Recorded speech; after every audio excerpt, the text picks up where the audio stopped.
Bonjour, Philippe Gerson, représentant les relations internationales de la FPE. Bienvenue à ce webinaire sur l'international. Donc, notre association que vous connaissez tous est une vieille association qui a plus de 60 ans d'âge et qui, bien entendu, œuvre pour notre profession et depuis très longtemps. Elle a aussi un rayonnement international qui a été mis en place par ma collègue Dominique Zéroux il y a très longtemps, mais qui est poursuivi par moi-même. Et nous avons eu un grand nombre d'actions dans différents pays, notamment de l'aide en Afrique et en Asie, où nous avons mis en place des congrès pour les manipulateurs d'Afrique francophone et surtout de la formation continue, aussi bien en Afrique qu'en Asie. La FPE est membre des sociétés internationales comme le FRS, l'association européenne, l'ISRRT, l'association mondiale qui représente plus de 90 pays dans le monde et dont je suis le trésorier de l'association mondiale. On est aussi partenaire de l'ESTRO, qui est l'association des manipulateurs en Europe pour la radiothérapie. La FPE est une société savante déclarée comme telle, comme la Société française de radiologie, donc elle est enregistrée à ce titre au niveau du CTHS. Et elle est structurée de la façon suivante, avec un président, avec un conseil d'administration, un bureau national, chapeauté par un directeur exécutif, des responsables de bureaux régionaux, des membres de bureaux régionaux et des responsables de commissions, comme moi, je suis le responsable de la commission des relations internationales.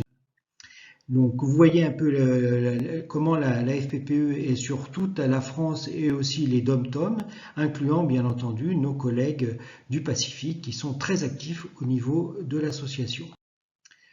Voilà un peu l'organigramme des différentes commissions que vous devez connaître vis-à-vis par exemple des journées IRM, de nos journées de radiothérapie, celle qui a eu lieu à Strasbourg il n'y a pas très longtemps, et puis des ultrasons qui a fait l'objet d'un webinaire il y a très peu de temps. Le collège scientifique est la garantie que nos formations ont toute une qualité irréprochable et donc ce collège scientifique œuvre pour toutes nos formations.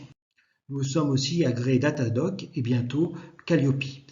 Les publications, vous connaissez bien entendu la revue qui a circulé dans tous les services qui circulent encore, avec la mise en ligne de notre revue sur une médiathèque et la publication dans l'ISA. Nous avons aussi un newsletter bimensuel qui arrive sur les mails des personnes qui le souhaitent et qui donne toutes les informations de notre association à nos adhérents et non-adhérents et qui inclut aussi la veille.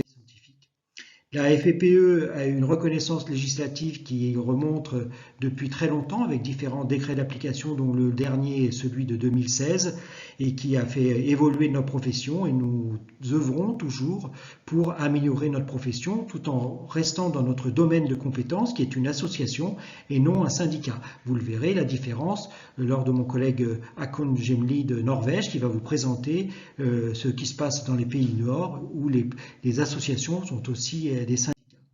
Voilà, donc je vous souhaite un bon webinaire. Nous sommes à votre réception de questions à la fin du webinaire et nous vous remercions pour votre attention. Merci.